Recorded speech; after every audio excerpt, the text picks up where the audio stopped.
Have you ever wanted to find a completely different use for a piece of furniture? I'm going to show you today how. We are going to completely transform this piece and we are going to make it repurposed. So we're going to give this a whole new purpose on life and you aren't even going to be able to recognize it when we're done. If you guys want to see that, stay tuned.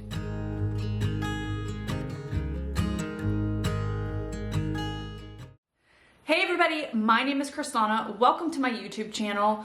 We are going to do our first repurposing project here on the channel. I wanted to start small. I did do a 10-minute Tuesday where I kind of explained to you guys the direction of the channel, but I had an idea for this piece. Now, pretend like it's not painted, because I did paint it to show you a different technique. But let's talk about this piece and a little bit of where it started. I picked it up off of Marketplace for $20. Okay, so this is a pretty solid piece. It's not vintage, but it's a nicely built piece of furniture. Now, I painted it, I ended up putting it back on Marketplace, and then I decided, man, I don't know, I think I'm gonna do something with it later, so I took it off. So technically this piece has not been put up. Okay, so we're gonna pretend, we need to use our imaginations here because this is already painted and I worked on it, but we need to pretend like I didn't do anything to this piece and it's just that $20 piece, okay? So we're gonna pretend like it's $20 and then we're gonna talk about how much each product is going to cost or how it's gonna cost to go into it and how we're going to make this into something completely different, market it to a wider audience. It's going to be awesome. You guys stay tuned because we are gonna get started. Okay, so here's my vision for this piece, right? It's a small piece. I've got this little area in between the tub and the shower. And how can I use this piece and repurpose it to be able to use in this space? This is my kid's bathroom, right? Okay, so when she gets out of the shower, there's no towels around. There's nothing around here to really, for her to grab a towel.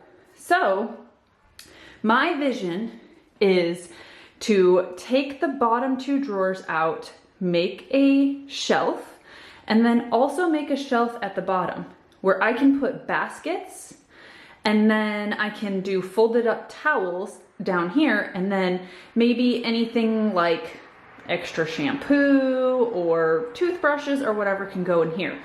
So this is my vision for this piece, and I'm gonna show you now how we are going to make this vision come to life. All right, friends and family, we are now in my dining room workshop. If you guys have seen my video before, you know I work in my dining room. I will pop the video up here just so you guys can visualize my workspace. It's nothing crazy, so it just goes to show that you can do anything. But I'm sure someone is thinking, when I just showed you the stuff in the bathroom, why doesn't she just put the towels in the drawers? I need to show you why. So these drawers are very, very thin. Okay, I've got your run-of-the-mill towel here. So I could, let's just pull this all the way out. I could put a towel in there, right? But it takes up the whole drawer. Come back in here. Go in. Okay, everything's okay. I could roll the towel up and try to shove it in there. It's just not gonna work. This piece is small, but it's perfect for that spot. That is why we are going to take, okay, this is just getting crazy now at this point. What we're gonna do is we're gonna pull these two drawers out. I'm gonna show you. We're gonna take this drawer out. Now I will tell you that I never throw anything away. So we will keep them and try to use them for something else. Take these two drawers out. I am going to reuse these drawer slides. I'm going to reuse these drawer slides. I'm going to move them down here, okay? We're going to use these as the braces for our shelf. So we're going to put some pine boards going across, but we're going to have to measure all that, and I'm going to show you that. But I'm just telling you what my vision is. So we're going to take this, go down here. We're going to repurpose these. I will take this off, reuse it somewhere, some way, somehow, keep it in my little pile of things. And then I am going to build a shelf going across these. So that way I can put these cute little baskets that I bought at the store underneath.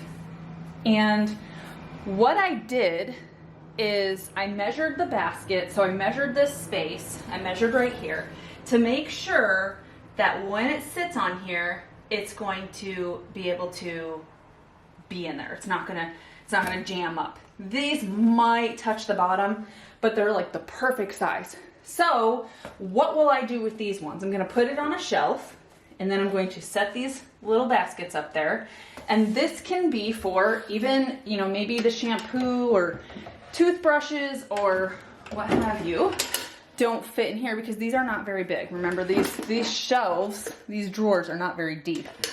So we can put shampoo, whatever. This is for my kids' bathroom. Now, I did this finish. I know you guys like this finish, but in the spirit of changing things on the channel, we are going to change this whole piece up. And we're going to paint over this finish. This finish does have wax. It's the gilding wax, which is oil-based. So I'm gonna show you how you really need to remove the oil-based wax off of here before you put any kind of paint over it. So we are gonna be using mineral spirits to get that off. And then also we are going to smooth it out. And I think I'm going to use a mineral paint, an all-in-one paint on here, because I really want to show you guys how you can redo this for a very affordable. First thing I want to say about this project is that it's going to be very primitive. And what I mean by that is that we are going to be using mainly hand tools, except for a power drill and a sander. So I am taking my mini crowbar and my hammer, and I am going to remove the drawer slides, the pre-existing drawer slides, because we are going to repurpose these drawer slides and use them so that the shelf we're going to build has something to sit on. Now, don't worry, more videos coming. We'll have more power tools, but I wanted this to be a super beginner video for people who maybe do not have power tools around their house. So we are removing these pre-existing drawer slides with my mini pry bar and the claw hammer. So what you're going to do is you're going to take your mini pry bar up to the edge of where it is stapled, and you're going to tap that hammer to get it underneath, and you're going to use your leverage to pull it so that you can pull those staples out.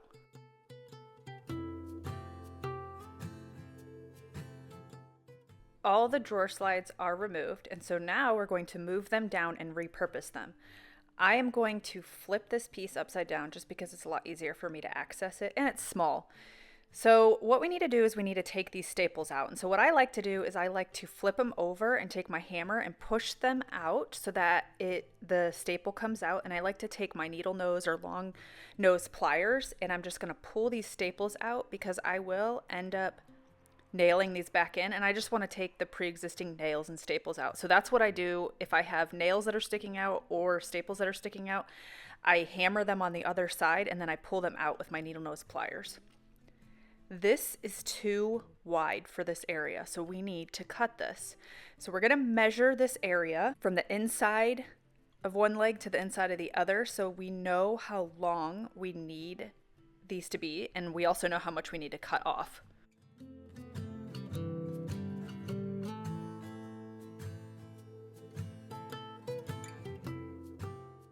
I always write down my measurements on a piece of paper after I'm done, just so I don't forget, because there's a lot of working parts, and so I always make sure I write everything down. Now what we're going to do is we are going to measure this piece that we're going to repurpose. And remember, I said measure 3 times, cut once.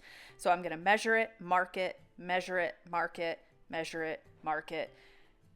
Really, it's like, I think, measure 2 times, cut once, but it never hurts to measure more. And what I'm going to do is I'm actually going to butt these 2 drawer slides up next to each other because we're only going to repurpose 2 out of the 4. And then I'm going to use my T-square to make a straight line so I know where I need to cut.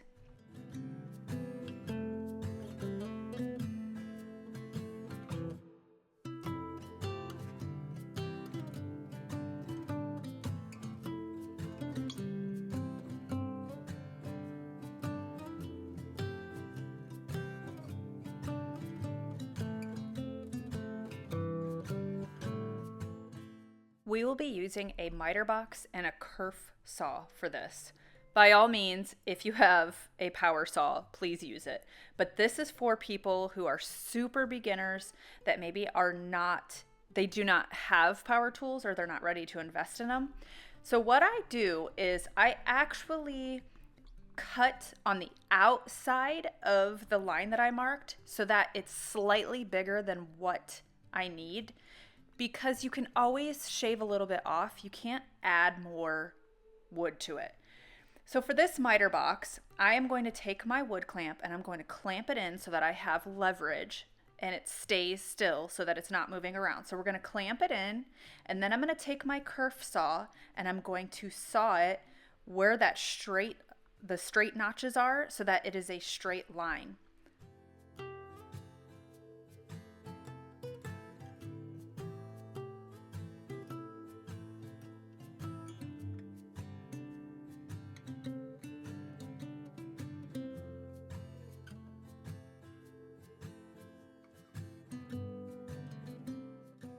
Once I'm done cutting that piece of wood, I'm going to fit it in there. And you can see right here that it's slightly too big, which is completely fine.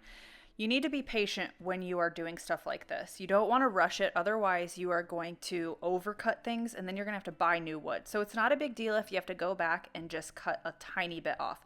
So that's what we're going to do. We're going to just literally cut just a tiny part off of it, barely any. And we're going to do the same thing we did. We're going to clamp it in, and then we're going to refit it and see if it fits. We are going to refit it, and here it is. It fits like a glove. So the next step is for us to put some wood glue on here, and you want to make sure you're using wood glue when you are gluing wood to wood. And I'm just going to do a line of the wood glue, and then I'm going to clamp this in place. You want to make sure that that piece of wood is flush with the edge of the piece of furniture. So you don't want it being too high and you don't want it going below that. You want them to both be flush with each other. So we're going to put our wood clamps on here, and I'm going to let them sit for a few hours, and then we're going to put some brad nails into this just for extra support.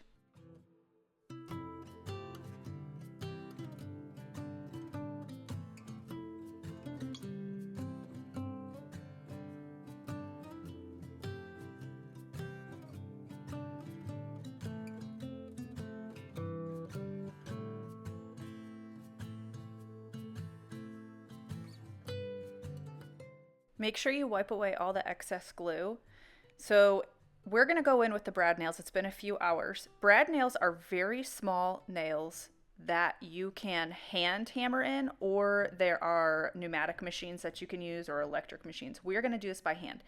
So I'm going to show you a little trick. I hold the nail with my needle nose pliers and I hammer it in, and then I hammer it in the rest of the way. They're so small that you run the risk of smashing your fingers, and so this is just a better way to do it. And it also keeps it straight so that it doesn't bend, because they are very thin.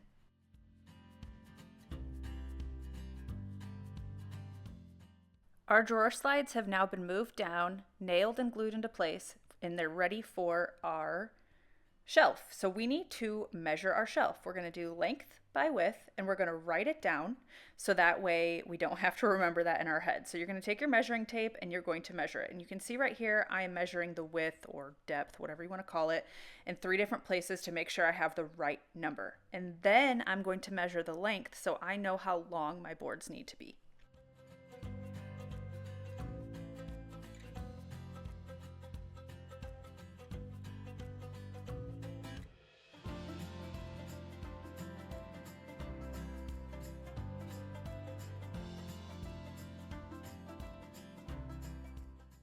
If you didn't watch my Woodworking 101 video, I go over how the boards in the US are not the actual size when you look at plans or when you go to the store. So what I'm going to do is I'm going to measure the width of my 1x4, which is actually only a little over 3 inches. And I'm going to measure my 1x3, which is a little over 2 inches. I think it ends up being 2.5. If you look back, the depth or the width of our shelf needs to be 10.5 inches. So 1x4, 3 1x4s is 9.75 inches. If I measured 4 of my 1x3s, that's 9 inches. 5 of my 1x3s equals 11 inches. So we're gonna go with what is closest to 10.5. So we're gonna go with our 9 3/4 inch, our 1x4s, because we can put those in there and we can just make tiny little spaces if we need to. So that way it's a full shelf. Now we need to cut our boards to the 26.5 inches for the length. Okay, so we're doing 1x4s. We're going to do 3 1x4s at 26.5 inches. And you see right here, I'm measuring a few times. And then I'm going to make a long line so that we know exactly where we need to cut.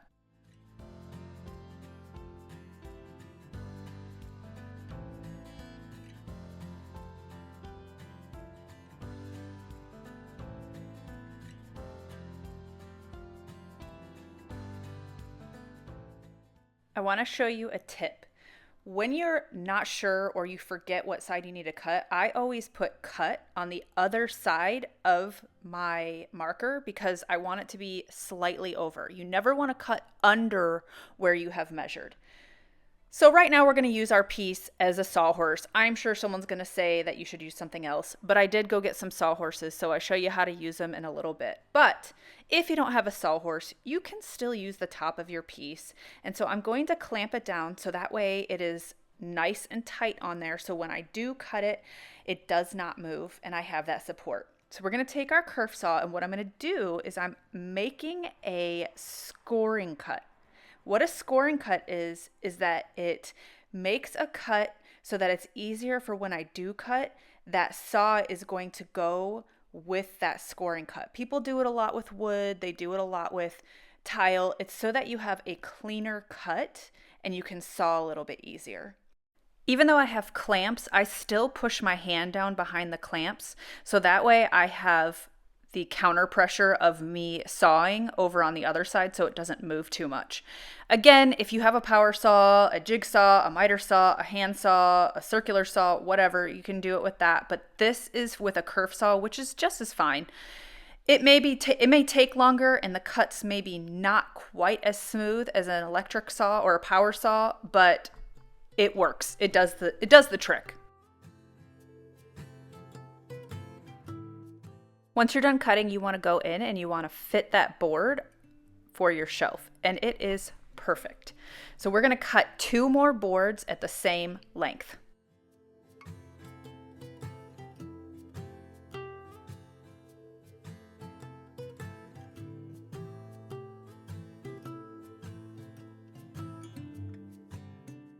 We have the 3 boards in, and this is what I was talking about. You can just kind of space them out. So I pull it all the way flush to the front, and then you just space out that center one. So there's slight space there because otherwise you're not going to have it perfect. We're not going to be using a table saw. Yes, we could have cut them with a table saw to cut down a piece so that there is no spaces, but that is not what we're doing right now. We are going to make everything primitive. So I'm just here testing this towel to see if they fit on my little shelf here, and they do.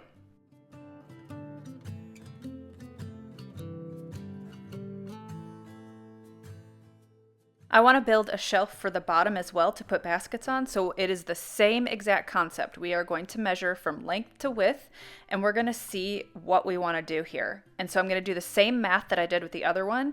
It's pretty much the same dimensions, so I do end up going with 3 1x4s on here, which I don't have enough, so we have to go to the hardware store.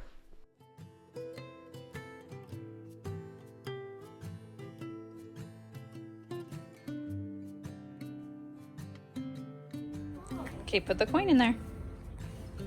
Right here.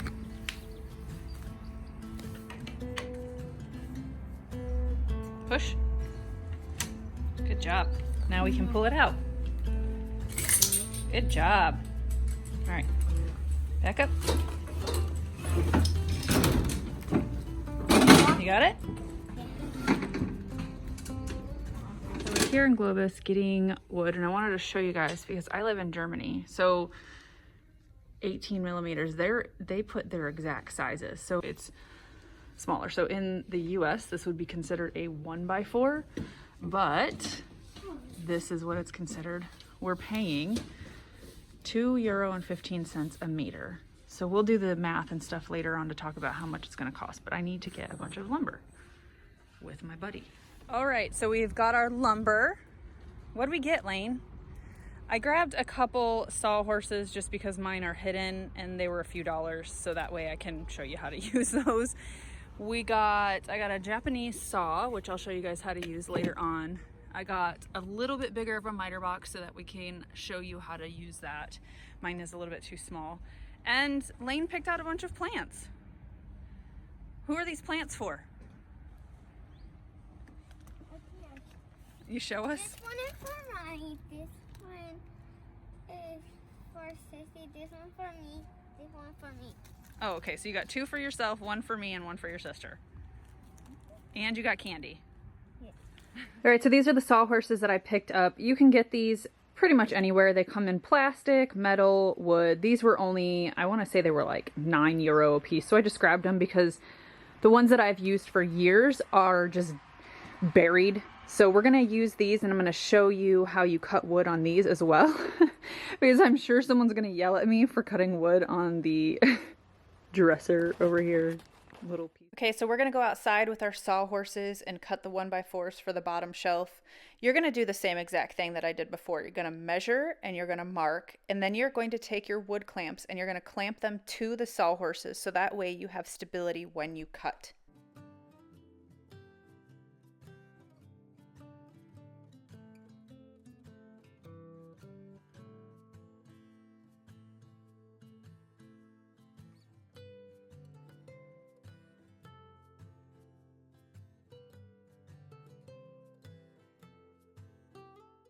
Right here, we're going to do our scoring cut. You want to make sure you go slow. You can start at the front and just pull the saw back. That way you stay in one straight line. Do it a few times and then start cutting.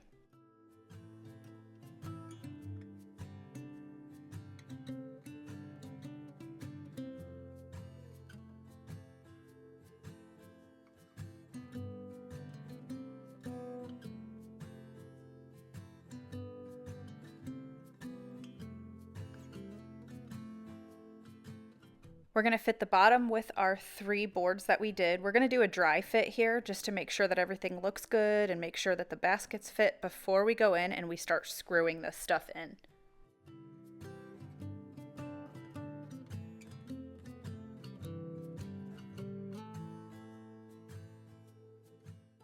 I'm going to show you how to drill countersink holes for your screws. They do have drill bits for this, but let's pretend like you don't have a drill bit. So the first thing you want to do is take the head of your screw and put it up against your drill bit. If they match, then that's the perfect one for you. So right here, this drill bit and these screws are the same exact size. This drill bit and this screw, the screw is bigger than that. So you want to make sure you're using a drill bit that's the same size as your screw head. Of course, you could use measurements. The drill bits have measurements, the screws have measurements, but it's just an easy thing to do. So now you're going to take your drill and you're going to just drill down very, very slightly. So you're going to go slow and go forward, and then you're going to make sure you hit the backward button on your drill and back out. And you're going to stick your little screw in there and see if it sticks and it countersinks in there. And if it does, then it's perfect. You don't need it to be super deep, especially with pine because it's a soft wood, so it will go in even more. You're going to stabilize your screw. So you may have to hold it in place, especially in small areas, and you want to go and screw it down, but you want to do it slowly. So don't go in crazy and start screwing your stuff super fast. You want to do it very slowly. So you see me doing it slow and steady, and then it countersinks the screw so that it's sunken into the wood so that it's not sticking out, and we can do wood filler over it to make it a smooth finish and hide that screw. Guys, so if you are with me so far, I just want to let you know that these repurposing videos more than likely are going to be much longer than my painting videos. So just be patient because I know that you guys will learn a lot. But now we have pretty much got everything going that we need to go. These are secure, okay? They're locked in place. Now we're going to make over this piece.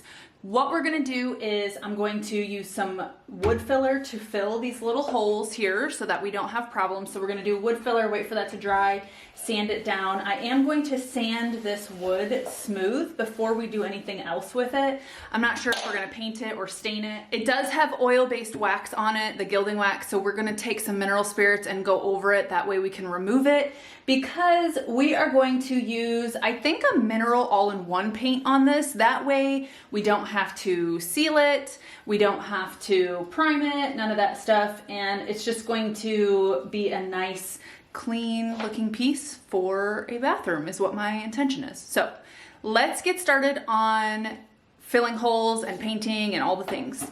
Now it's time to start painting and staining and getting other things done. So we're going to use our wood filler, and I'm going to allow it to completely dry before I do anything else. But the next part is I'm going to remove all the hardware because we are going to be painting over it, but we do need to take mineral spirits to this piece because there is an oil-based wax on it. That is how you get oil-based wax off of your piece. So I'm going to go over this with mineral spirits and steel wool and scrub it. But this is not going to clean your piece. You still need to clean your piece, and I'm going to show you that. So I scrub over the entire piece with mineral spirits and steel wool, and then I use Dixie Belle's White Lightning. You're going to use whatever cleaner you like, and you will see I actually used a yellow rag purposely so I could show you how dirty the surface is even after mineral spirits.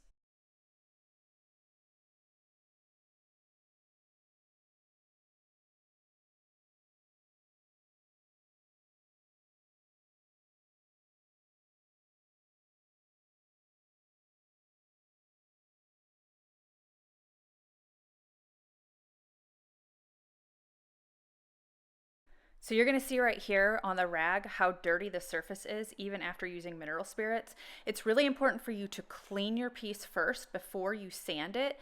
That way you are not sanding that dirt and grime into your surface. So I'm going to sand down all of my wood filler, and I'm going to sand down the entire piece. Because I'm using a mineral paint, I want to make sure that my surface is free of any wax. I want to clean it, and I'm going to sand it. This is pretty much a rough scuff sand, and then my piece will be ready for my mineral paint, and I know that it will stick and it'll last a long time.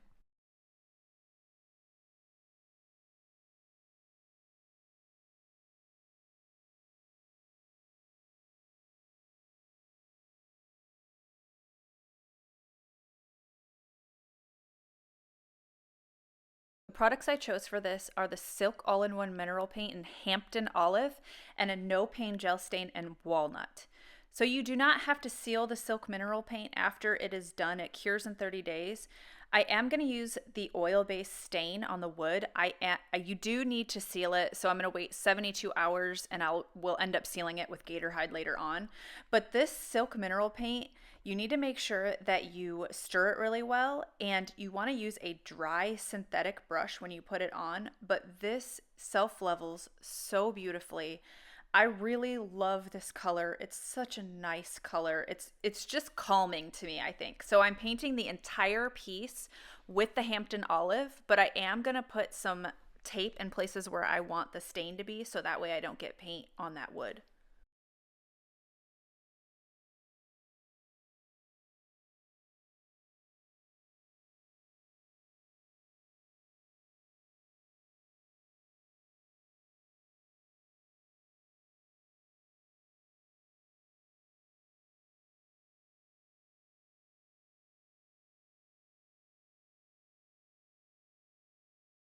I'm going to use the No Pain Gel Stain now, and I'm going to use a flathead screwdriver to open it. So it's always a good idea to have a flathead screwdriver around.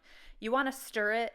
I'm going to take a cheap chip brush, and I'm going to apply the stain all over the wood. And you can see I taped off the areas that are painted, so I don't get the stain on the paint, and then I didn't get the paint on the stain. So I'm going to apply it with a cheap chip brush, and once I have it completely covered, I will wipe it back with a paper towel so that way I can expose the wood grain on here.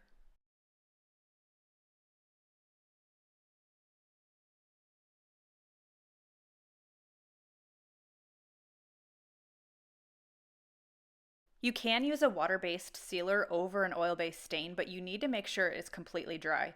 When you wipe back the gel stain, it will dry a little bit faster than if you just leave it. But I still wait 72 hours, and I'm going to use my blue sponge, and I just go over the wooded area so that way I know that the wood is sealed in. I don't need to do that with the paint because the paint is UV resistant, mildew resistant, and it is going to seal hard and be water resistant in 30 days. You can still lightly use it before it fully cures because it will be dry. You just have to make sure that you just lightly use it and you don't get crazy with it. I'm going to put the hardware back on, and I took some gold gilding wax and I just lightly dry brushed over some of the areas that had the pre-existing woodgie bends on there just to kind of make everything cohesive and come together. Also, if you didn't notice, this piece still has a slight texture to it, which I purposely did. I didn't want to remove all the texture, but if you don't want that, you can sand it smooth. Okay, everybody, so this piece is done, but we are not done. So if you're wanting to market this piece the best that you can, you need to stage it and take a nice photo. And I don't mean you have to take a photo with your, a high camera, a nice camera. You can use your phone to take photos. The reason why you want to present this the best that you can is because people need to be able to visualize it in their home, as well as it's more aesthetically pleasing if you stage a piece of furniture for sale than just throw a piece of furniture up without staging it and maybe it has clutter. So we are going to stage this. There are a few things that you need to remember. Now, I'm gonna say this, but I'm only gonna put 2 baskets underneath because that's all that fits. But in general, you want to kind of work with odd numbers, okay? Now, my vision for this is for it to go in a bathroom. So I'm going to stage it for what my vision sees. And that way someone else can see it that way. Can it be used for something else? Absolutely, it can.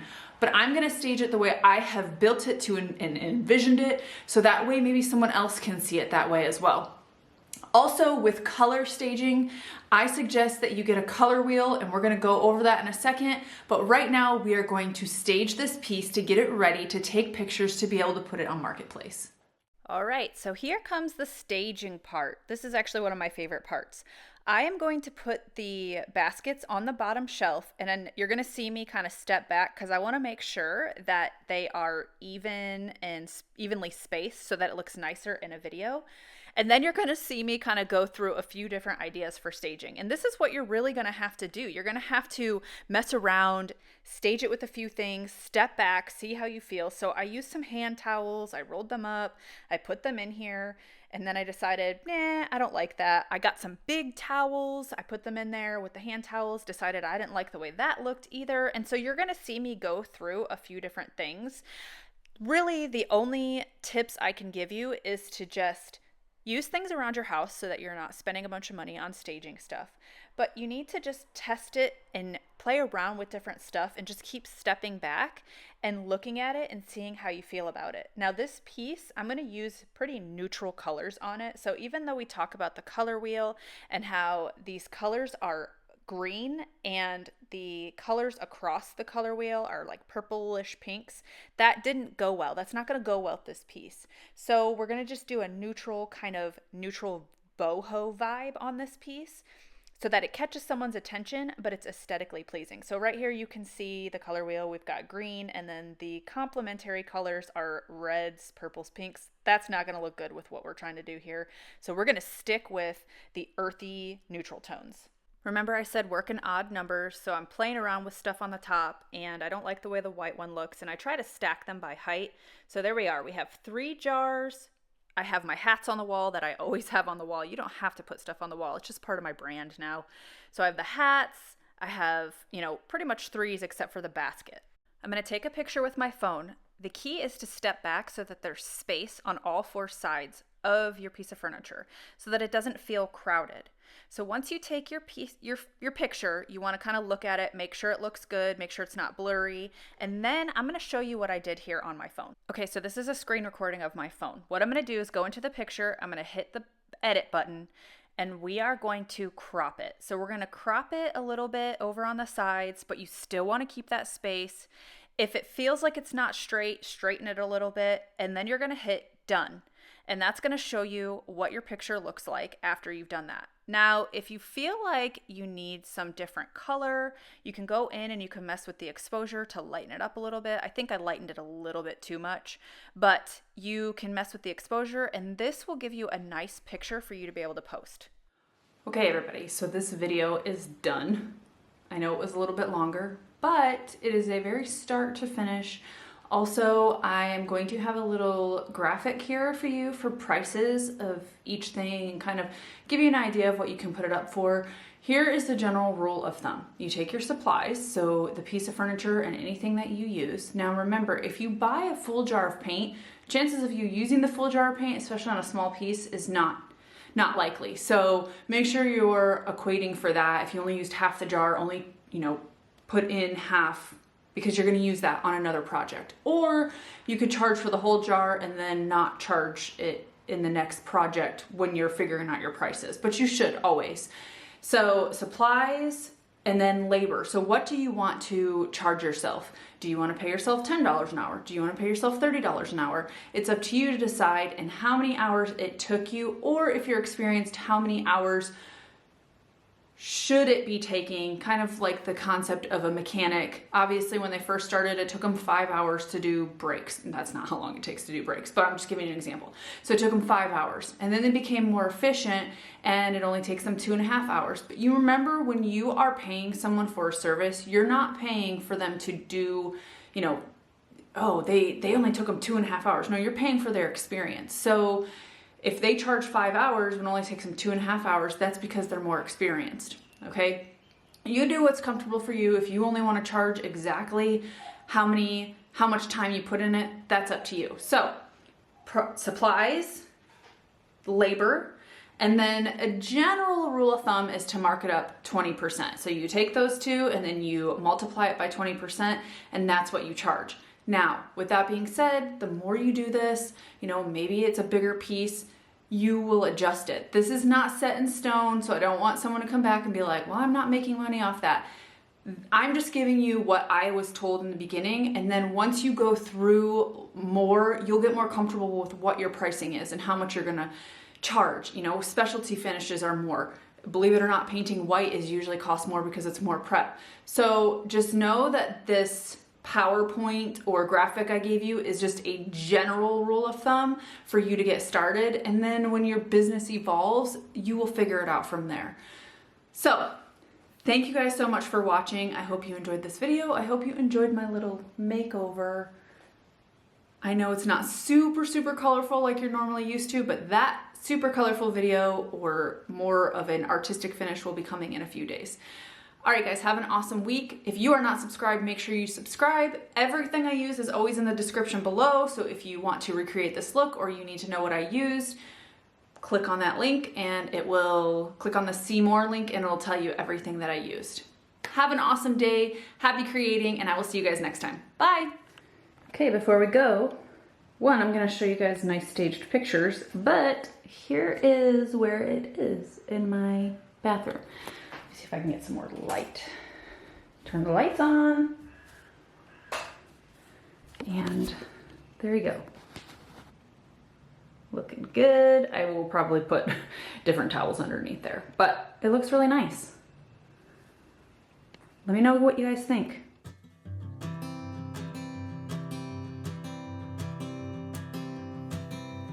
Oh, my love,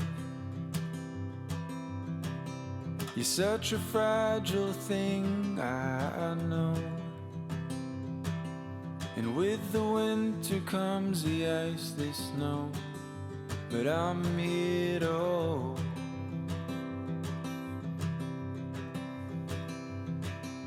And oh, my love,